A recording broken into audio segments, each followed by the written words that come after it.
सी number है? जी नहीं।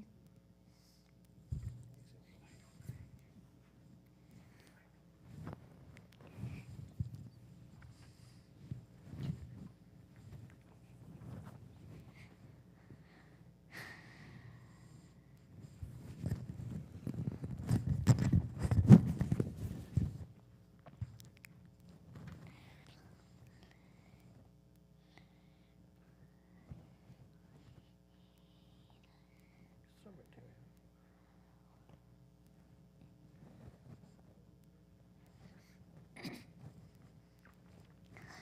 बिस्मिल्लाहिर्रहमानिर्रहीम इज़्ज़-समाअ उन्फ़तरत वइज़ल कवाकिबु इंकसरत वइज़ल बिहारु फुज्जिरत वइज़ल क़ुबूरु बु'थिरत هل بدنا ثم قدمت وأخرت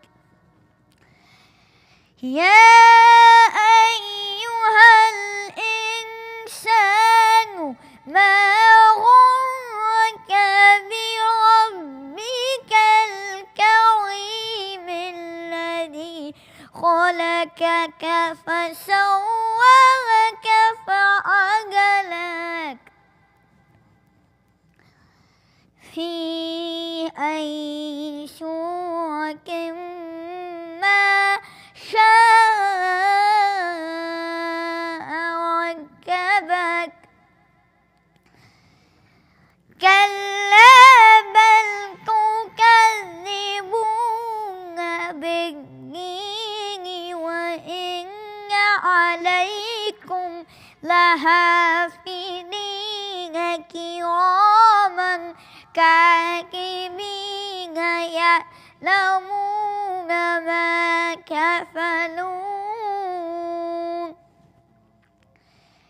إن الأبرار لفي نعيم وإن الفجار لفي جحيم يصلونها يوم الدين وما هم عنها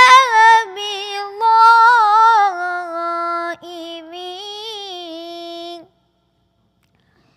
وما أدراك ما يوم الدين ثم ما أدراك ما يوم الدين يوم لا تملك نفس لنفس شيئا والأمر يومئذ لله صدق الله العلي العظيم.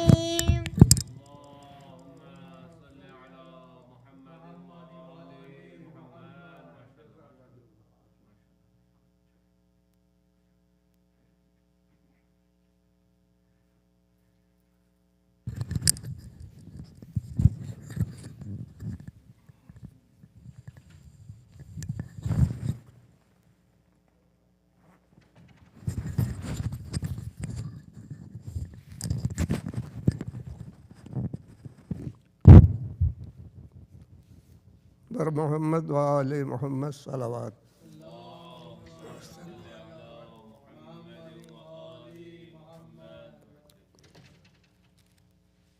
अऊज़ु बिल्लाहि मिनश शैतानिर रजीम बिस्मिल्लाहिर रहमानिर रहीम अलिफ लाम रा तिल्का आयातुल किताबिल हकीम अकान लिन्नासि अजबन अन औहैना इला रजुलिम मिनहुम अन अंज़िरिन्नास वबश्शिरिल्लज़ीना आमनू अन्न लहुम क़दम सिद्क़िन इंद रब्बिहिम قال الكافرون إن هذا لساحر مبين إن ربكم الله الذي خلق السماوات والأرض في 6 أيام ثم استوى على العرش يدبر الأمر ما من شفيع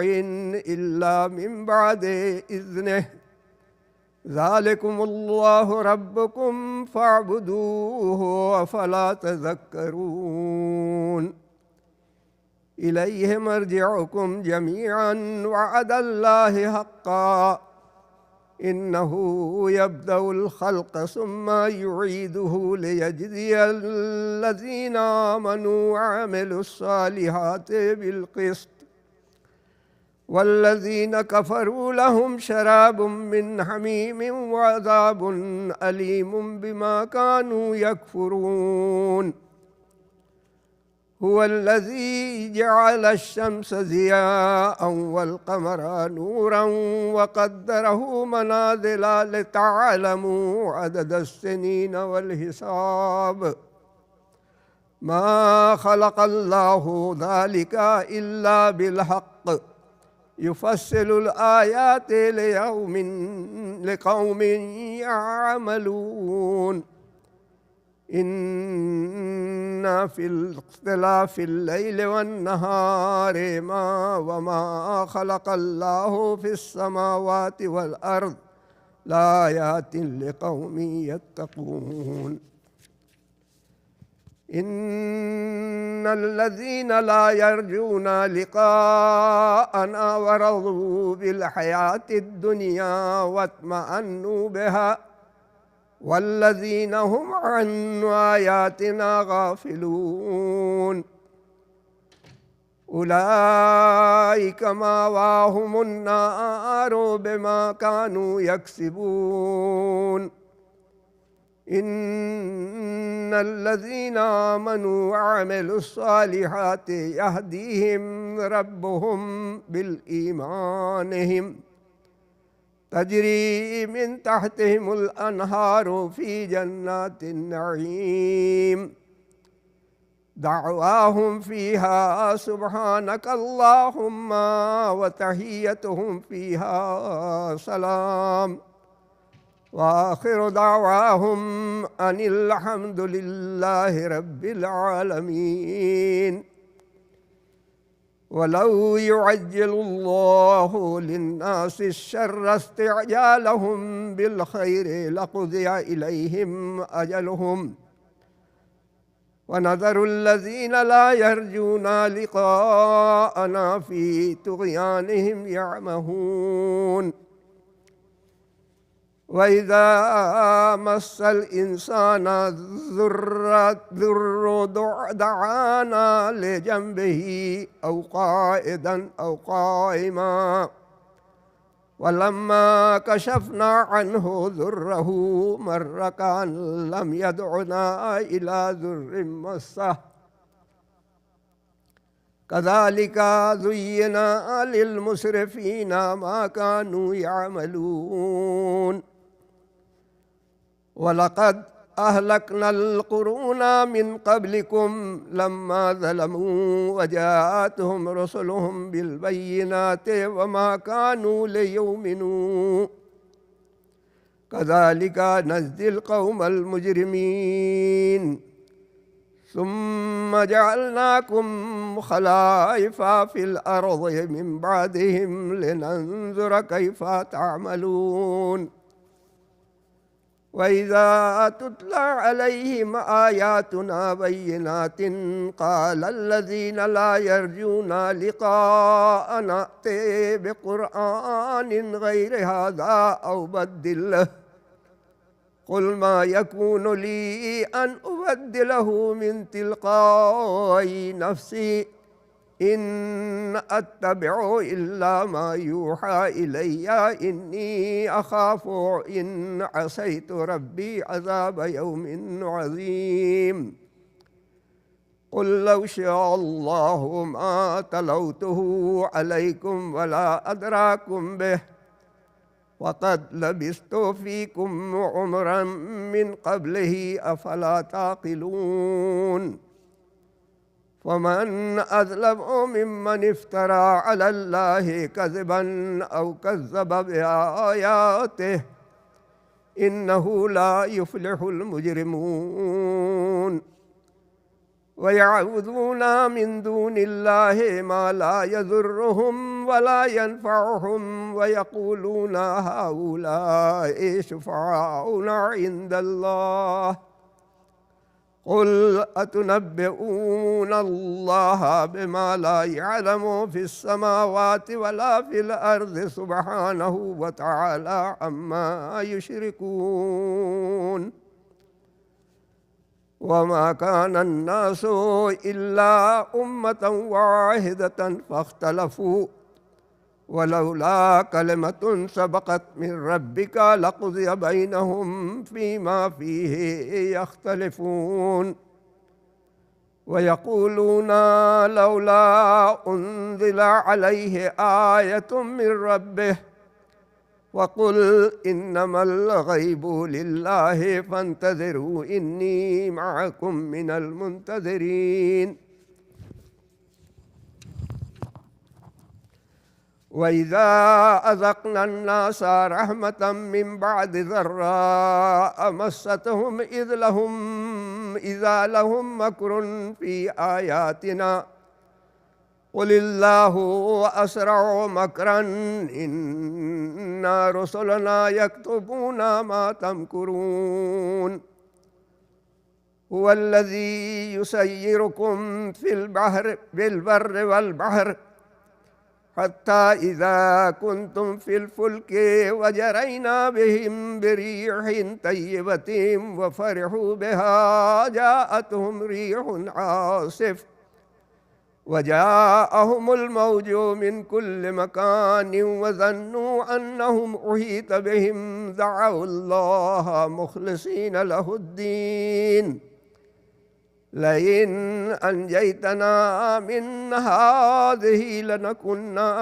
لنكونن من الشاكرين ولما أنجاهم إذا هم يبغون في الأرض بغير الحق يا أيها الناس إنما بغيكم على أنفسكم متاع الحياة الدنيا ثم إلينا مرجعكم فننبئكم بما كنتم تعملون إنما مثل الحياة الدنيا كماء أنزلناه من السماء فاختلط به نبات الأرض مما يأكل الناس والأنعام حتى إذا أخذت الأرض زخرفها وزينت وظن أهلها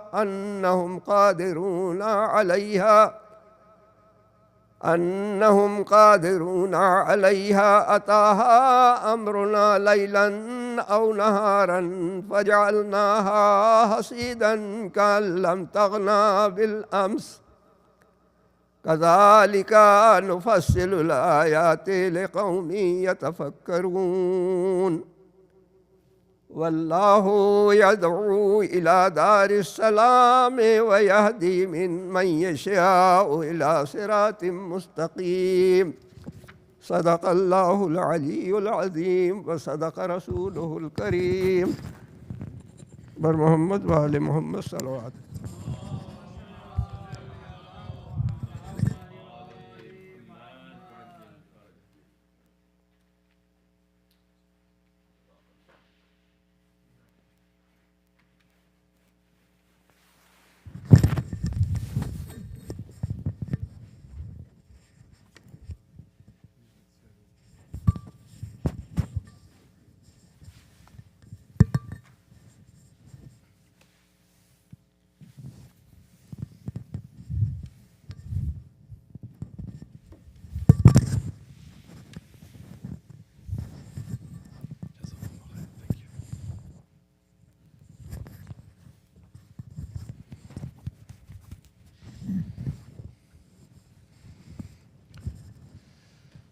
Assalamu alaikum wa rahmatullah. أعوذ بالله من الشيطان الرجيم بسم الله الرحمن الرحيم الحمد لله رب العالمين والصلاة على رسول الله وعلى آله الطيبين الطاهرين وأصحابه المنتجبين سيما بقية الله في الأرضين عجل الله تعالى وفرجه الشريف اللهم صل على محمد وعلى آل محمد وعجل فرجهم صلوات.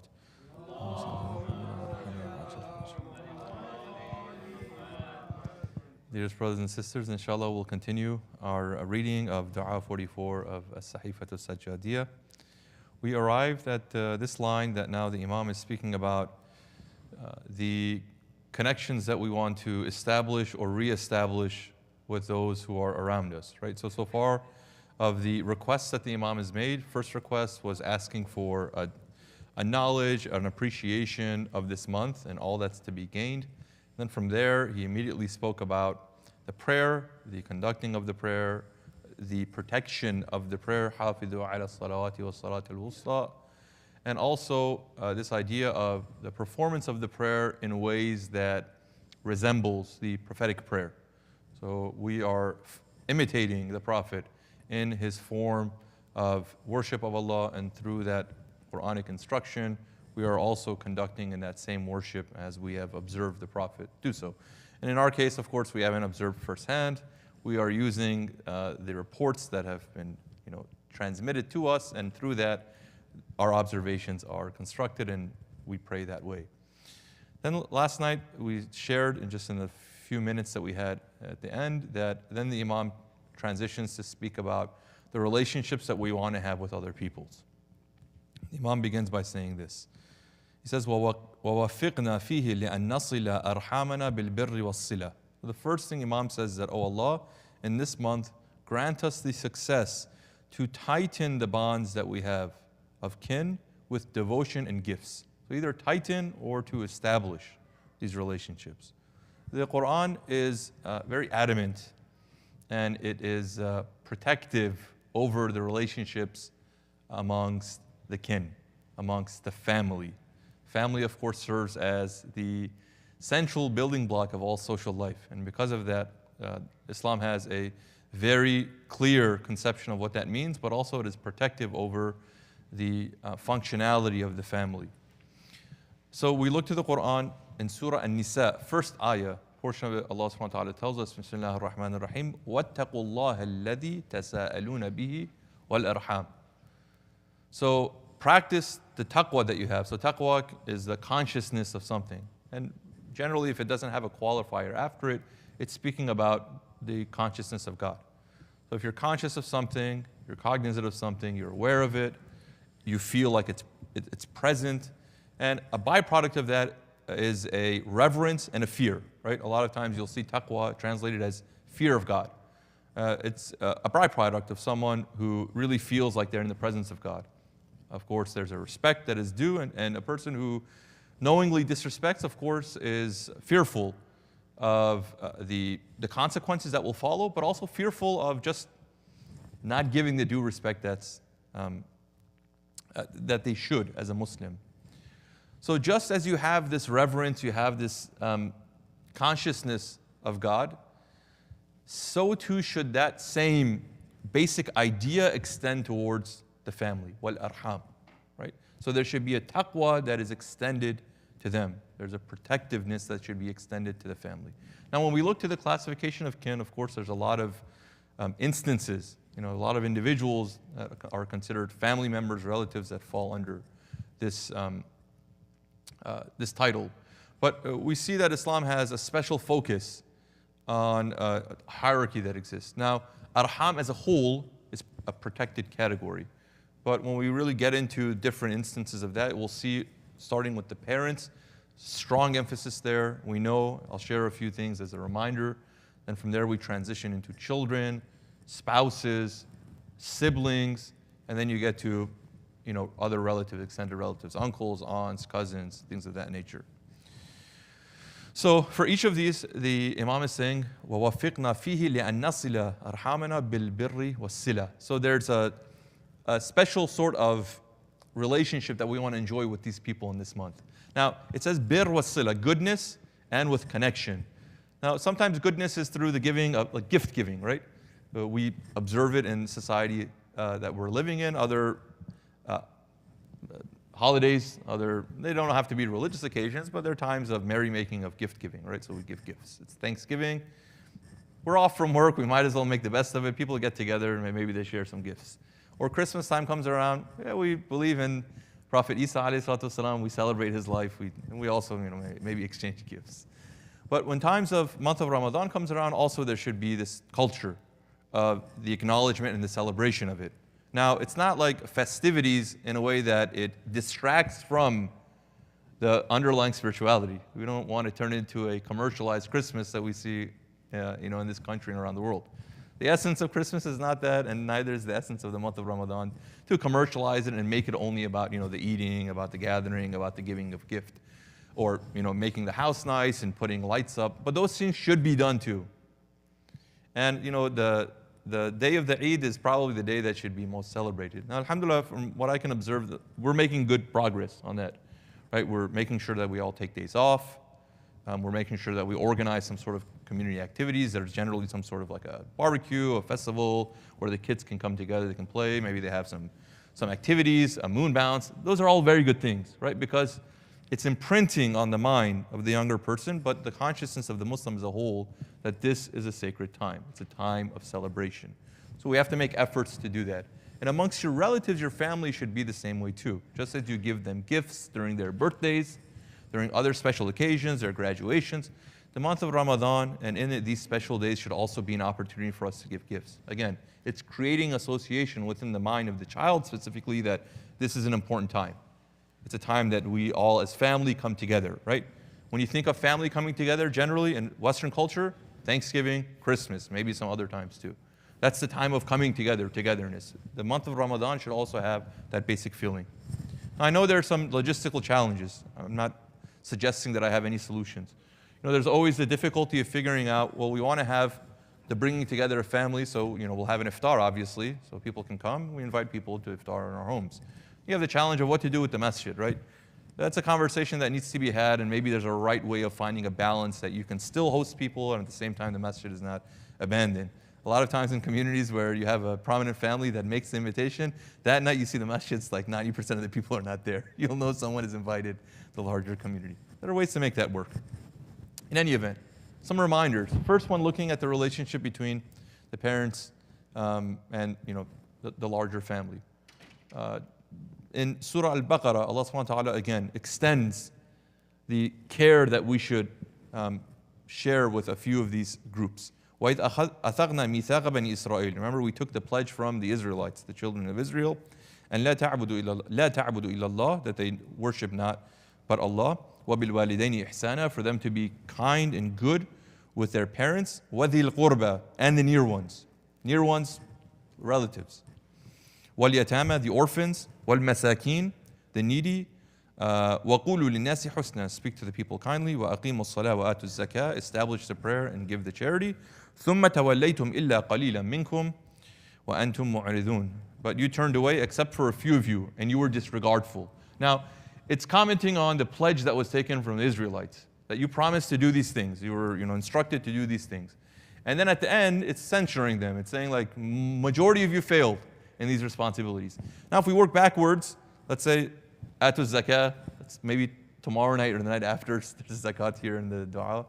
Aqimu Salah, we can probably do a better job there, right? Qulu linnasi husna, I can't speak on anyone else's behalf, but sometimes I'm not really best in conversation with people's. Masakin, yatama, another issue.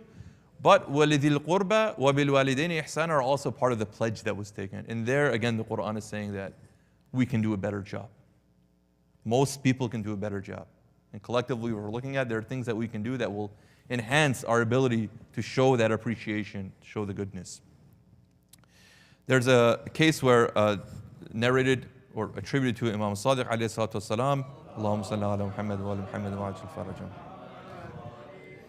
found in Shaykh Qulayni's Al-Kafi. He says, a man came to the Prophet, peace and blessings be upon him, and he said to him, Ya Rasulullah, man abar, who's the person that I should be more righteous with? Who should I show the kindness more to? You've heard this. Qala ummuk, your mother. ثُمَّ مَنْ? He said, then after that, again, Prophet said, قَالَ أُمُّكَ. Your mother again. Third time, ثُمَّ مَنْ? قَالَ أُمَّكَ. Third time, and then after, he said, ثُمَّ مَنْ? He said, قَالَ أَبَاكَ. So of the parents, it's not like you're playing favorites. It's just the showing, the expression of the kindness and the love. Definitely there should be a focus to make sure that more frequently we express that to the mother. The mother is not just in need of that, but the mother is deserving of that, right? Of the sacrifices that she's made in her life. And I'll put this here as a small tangent because the riwayat speak about this. See, like our parents are not perfect people, okay? They're humans just like we are. They made decisions in life. Sometimes they were great decisions. I mean, looking back at them, sometimes they may not have been the best decisions.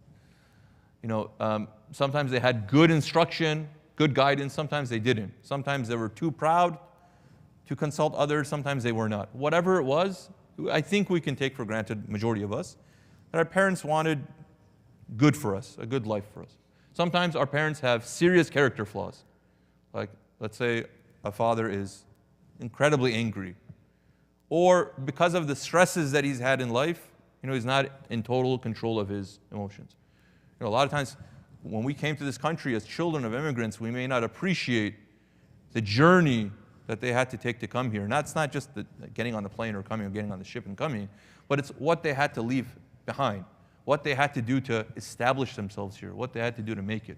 I, as a child, I'm born here, I look around, everything seems to be available for me, and you know, Allah opens a few doors, I get really, really proud of myself, and I look to my father and my mother like, what are you doing? Like, what have you been doing this whole time, right? A few years, I get to go to a good school, I get a good job, all of a sudden I'm out earning my parents. Yeah, this whole time, we could have been living a more comfortable life.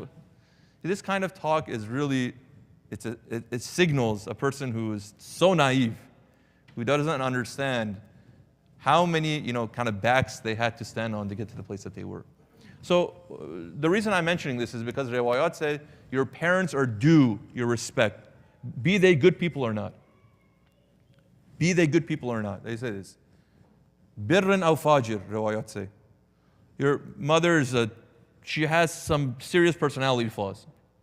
She's so jealous. She can't stand to see you happy, right? So you speak to people, and my mom is, you don't know her. She's something about her, she doesn't want me to be happy. Maybe there are serious personality flaws there, but what Islam wants us to do is to find a way, amidst our character flaws, and we all have them, to still work as a functional family. Now, sometimes that may require professional help. It may require therapy, it may require counseling. These are not signals of a failing family, right? It's not a sign that you as a father have failed if you can't have a good relationship with your son. Or if a daughter cannot connect with her mother, it doesn't mean that no, it just means that we need help, and we all need help in life. So Islam is not against this idea, though it may require some cultural advancement. It may require us to check some of the shame that comes with it, some of the vulnerability that comes with it, fine. What Islam is most concerned about is the family performing as a unit. And it instructs us to invest as much as we can to make it work. There are times where there cannot be reconciliation, okay. But the first avenue should not be to sulk and to sever relationships. So there are ways for us to approximate ourselves and strengthen those bonds. As much as we can, as far as the parents are concerned, be at the service of your parents. This is what the tradition tells us. If they ask you to do something that is harmful, detrimental, conflicting with a basic religious teaching, you hear them out, you respectfully disagree. You don't have to make a scene about it. You respectfully disagree. You can do what you think is right. But at the same time, the extending of service to them is a tool that the religion has taught us to help soften the heart and to strengthen the relationships. It's a story that one of the teachers of akhlaq, may Allah elevate his status, he passed away just a few years ago, Marhum Sayyid Muhammad Zia Abadi. He taught akhlaq to not just the seminary crowd, but he taught it to the general public too. Tuesday nights, Thursday nights, would have akhlaq sessions. People would actually come and talk about Islamic mannerisms and how to work through them. So in one of his lessons, he's speaking about service to the parents. And he shares an anecdote of a young man who lived in Iraq, a little outside of Karbala, one of the kind of villages or the outskirts of Karbala, and it took him some time to travel inside. And what he would do as a service to his parents, he would weekly take his parents for ziyarah. Now, they didn't really have a source of transportation like we do right now. There's no cars. They traveled with, donkeys and horses and stuff like that. So his mode of transportation only allowed him to take one of his parents a week. So they would rotate. 1 week the father would go, 1 week the mother would go. The son would take them and they would return. So a week came and it was the father's turn. He was preparing to take his father. His mother comes and says, I really want to go. Like, can we go? And he knows, and I know that logistically we can't make it happen. It's not like both of us can sit in the front seat and kind of, it's not going to work. So he says, I'll take you next week. It's okay. Trying to console her. She says, she talks the way that some, elderly, like my grandmother would talk to me. Oh, I don't know how long I'm going to be alive. Allah, inshallah, forgive her and elevate her rank. She recently, just a few months ago, passed away. She always would speak to me like this when I would go visit her in Tehran from Qayem. She said, come and see me often. I don't know how long I'm going to be alive. And I would tell her, no, you're okay. Don't worry about it. I'm going to come and see you. Anyway, his mother is telling his son, I don't know how long I'm going to be alive. Please take me. So the son says, she's talking like this. She said, all right, fine. I'll take both of you. One of you will go on the animal, the mule or whatever, and the other one, I'll have to carry you. And you've made the walk. Many of you have made the walk from, Najaf to Karbala. It's doable, but it's a difficult thing. And you may have seen people, pushing with wheelchairs, and other people maybe carrying their elders with them. So the son began to carry the mother. And they went, and this is also in the recorded. The weather was not so great. It didn't cooperate with them. Whatever it was, with much difficulty, they arrived. They made the ziyarah, and they returned. Now, why is this story important? Because Aizi Awadi says that one of the scholars in Karbala, when he would go make ziyarah, one night he saw a dream. In the ziyarah that he was making, in the dream, he saw a younger man that was coming to make ziyarah too. And when he entered, there's Ibn Dukhul that we read, kind of like requesting permission to go in from the Imam. We're asking Imam, saying salam to the Imam. So say, while he's doing that, I can see the Imam, like where the haram is, the Imam is standing there, and he's like responding to him, giving him salam.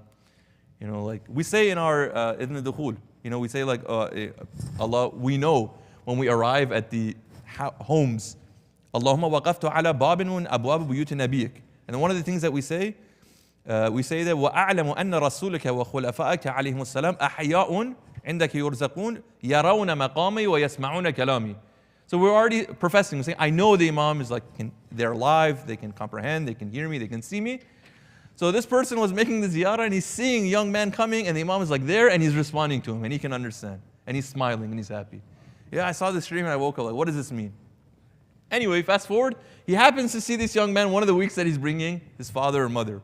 And he sees he's standing there doing the Ibn Dukhul and he's smiling and he's giving, and it just clicked for him. Whoa, this has to do with the dream that I saw. So he let him finish his affairs, and then afterwards he went and found him and he said, hey, listen, I saw this dream, and I think there's a relation here. Can you explain? Is there a reason why you're smiling when you're doing the dukhul? And he explained. And he said, yes, when I come, I see the Imam is there and he's responding to me, truly. And the story is this. The story is, this issue of taking my mother and father for ziyarah. So the son, it was his every right to, as respectfully as possible, just tell the mother, like, we can't. It's not possible. Logistically, it's not possible. But he went out of the way to accommodate.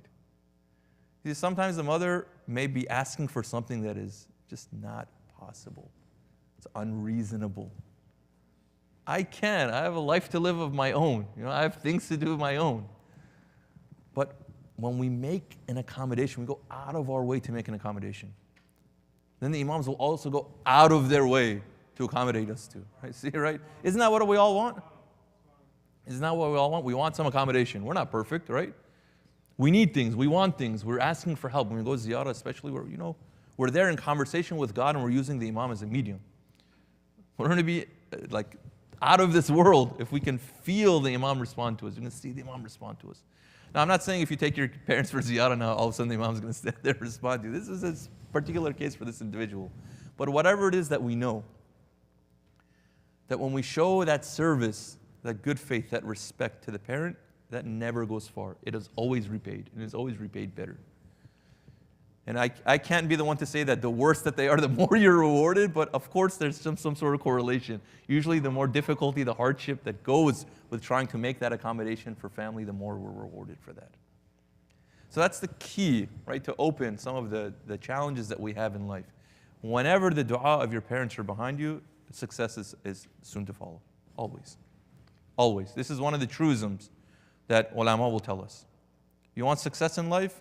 Make sure that your parents are pleased with you. Make sure that the dua of your parents are behind you. All the other, kind of like preliminary things that you may have, all those are on one side, and kind of like the support of your parents, the dua of your parents is on another side. This issue of kind of being observant, we mentioned, riwayat, it comes that Ahlul Bayt are also observant. We know, like especially in our tradition, that Allah is observant of all of our actions. And one of the roles of the imam is also to be kind of like a leader, right? A manager of those people that they follow. And because of that, Allah has made available to them some observation of the people, right? We believe at least weekly on Fridays, there's a collection of our reports that's available to the imam. Now, how that happens, the explanation there, theological explanation, metaphysical explanation, whatever it is, we have that conviction, right? So the imam is aware. In one of the cases, not in the time of occultation, but one of the, again, companions of Imam Sadiq alayhi salatu wassalam, Allahumma salli ala Muhammad wa ala Muhammad. A good companion. Now, by the way, sometimes when we have these stories of companions and they do something, Imam, it doesn't mean they're bad people. It just means they're human, they made a mistake, and the Imam corrects them because he cares, and he teaches them so we can learn too. So Ibrahim ibn Mihzam is one of the good companions of the Imam. He said one night he was with the Imam, late night session, and he's returning from the Imam's residence, the Imam's presence, to go home. And there's a little kind of like distance that's going there. Anyway, so he says, I go home. When I arrive home, I come and see my mother. Now the riwayah says, فَأَتَيْتُ مَنْزِلِي بِالْمَدِينَةِ وَكَانَتْ أُمِّي مَعِي. So it says my mother was with me. So it's possible that she made the trip with him too. For whatever reason, فَوَقَعَ بَيْتِي وَبَيْنَهَا كَلَامٌ. We arrived home and there was a kalam between us. There was some argument. There was some dispute between us. It doesn't say what. Maybe, oh, we got home too late. Oh, I'm tired. Oh, why did you take this exit? Oh, why did we get this food? Oh, whatever it is. بَيْنَهَا كَلَامٌ. Okay. فَأَغْلَدْتُ لَهَا. I was rough with her. Strong man. Come on, mom, be quiet, mom. Some of these younger kids, these things that we hear sometimes in shows, cartoons, whatever, speaking a little confidently with the parents, right? Get out of my room, mom. What are you talking about? It's privacy. Whatever. All right, anyway, so it says, I said something that was unbecoming, and it upset my mom. It upset my mom. Next morning came, I had another visit to the imam. I went to the imam and we did the morning salat. As I entered without any introduction, without any salam, without anything, imam says, Abu Mihsan, come here. What happened last night? So why did you speak to your mother this way? Abu Mihsan didn't say anything. He didn't show it on his face. He didn't do nothing. Imam went out to him. He sought him out. He said, what's going on? What kind of a behavior is this? Right? So now, we're time of occultation. You say, well, Imam of my time, I don't know, where is he accessible? So if I make a mistake, maybe Imam's not coming like this, but for sure, Imam is responding in some way commensurate to this in a time of occultation. It's probably like, come on, Mahdi, what are you doing? Well, you got to be better than that. You should know, right? So these reminders are also there. Imam will sometimes even, interject, intervene, and come to tell us this behavior is unbecoming of you. This is how you mess things up in life. This is how you destroy some of the good work that you've done so far. So the kindness to the mother and the father. Like I said, I think what's important to remember is not to say everything that they do is okay and I should be kind to them. No, it's not like you shouldn't dismiss maybe some of the difficulty and the pain and the hardship that you're experiencing as a result of a fractured relationship that you have with them. It's not about sweeping anything under the rug. But it is about, I think, a commitment to try to go above and beyond. And if that requires the help of others, professionals, whatever, to do that because the value of preserving the familiar relationship is more than a life that we live independent of them. And if we can learn how to do that with family, which sometimes is the most difficult thing, then we'll learn how to do that with each other. With family, you have, whether you like it or not, excuses to see each other, right? Excuses. It's really hard to totally sever your relationship with people till the end of your life. But with other members of the community, I can look at you the wrong way and you'll be so upset, or you can, I should not speak about you, I should speak about myself. You can look at me the wrong way one day or make a comment to me, I will be so upset till the end of time, I will not even acknowledge you. I will not come to the masjid because so-and-so is there. Do you know what he said to me? You know what he said about my son? You know what he did to my daughter? Right? Real things. Sometimes we build more religious centers on these bases, right? I was going to read Dua Iftitah. He yanked the microphone out of my hand. Okay, let's go build another masjid.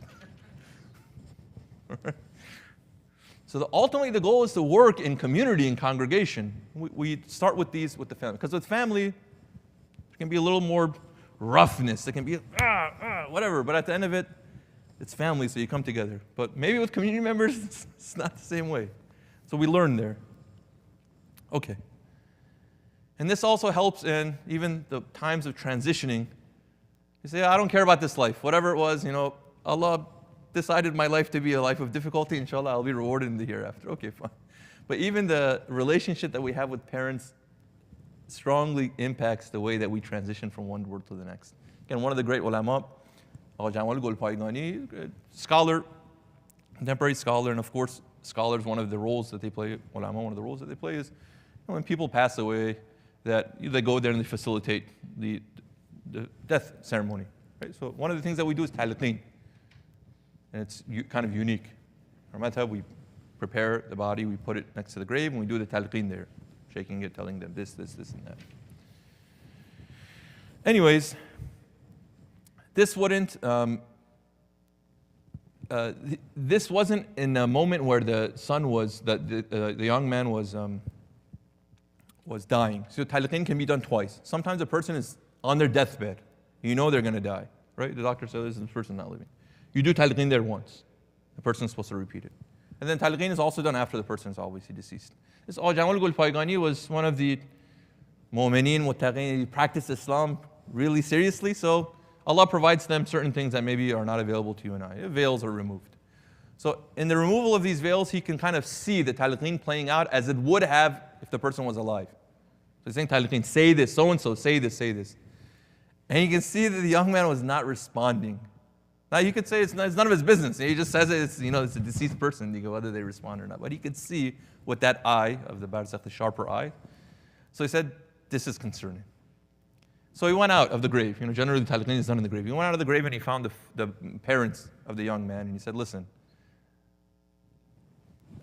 I don't know if he told them what's happening, but he said, I have a question for you. Is there something unresolved? Is there something that you're upset with your son that until now you haven't resolved?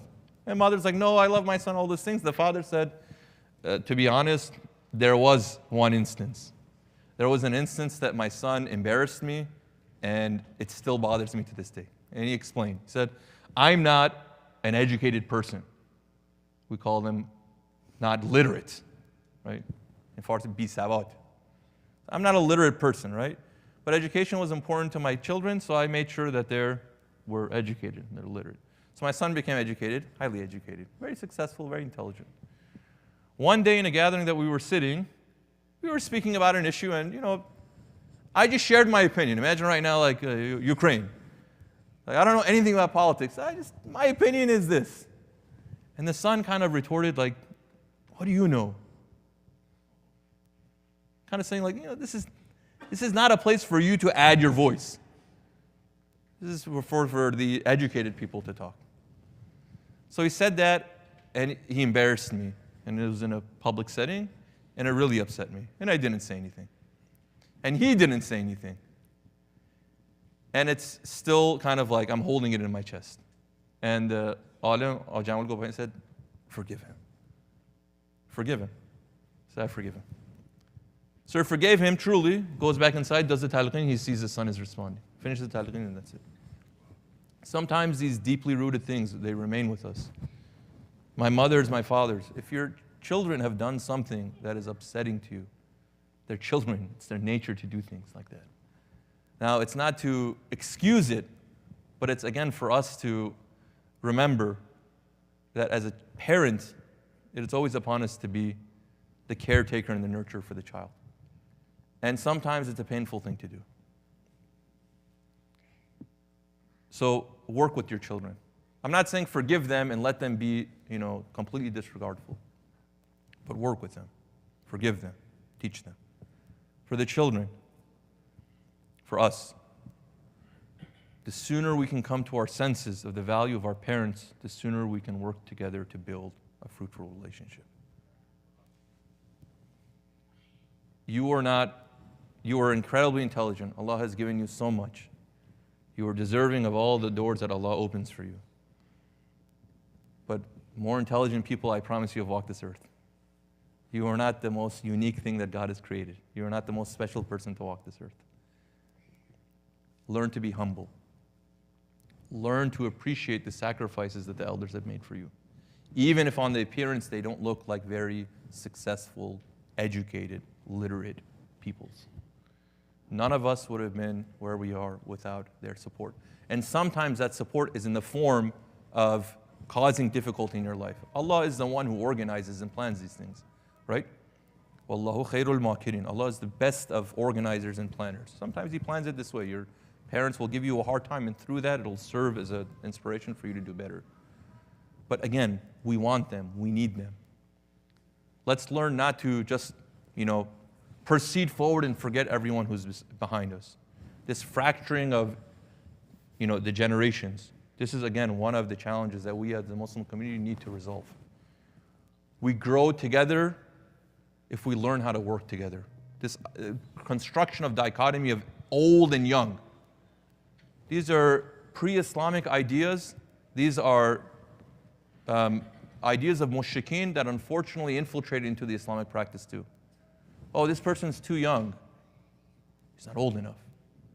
What does being old have anything to do with anything? Oh, his beard does not have white hair yet. So what? Get your child to get really stressed. They can become stressed. They'll grow white hair overnight, right? For younger people, the youth. Okay, good. Okay, come, Bismillah with your youth. Come in. But it doesn't mean at the cost of like, oh, you all get out of here. Your time is past. It's time for us. No. We work together. I've seen this a lot of communities. They think the solution is the elders in charge and things will be okay. And on the flip side, a reaction to that is the elders removed, the youth in charge, everything will be okay. No. You need both of them. So let us work towards, kind of like rediscovering in this month the value of our relatives, our family, our elders, and our parents, inshallah. And through that, may we continue to find a sense of deepening in our relationship with God, with the Ahlul Bayt, and in our expressions of Islam, inshallah. Allah, we ask you to make us of those who are reading these du'as, inshallah, understanding it and acting upon it. Walhamdulillah Rabbil Alameen. Wassalatu ala Rasulillah wa ala alihi at-tayyibin at-tahirin.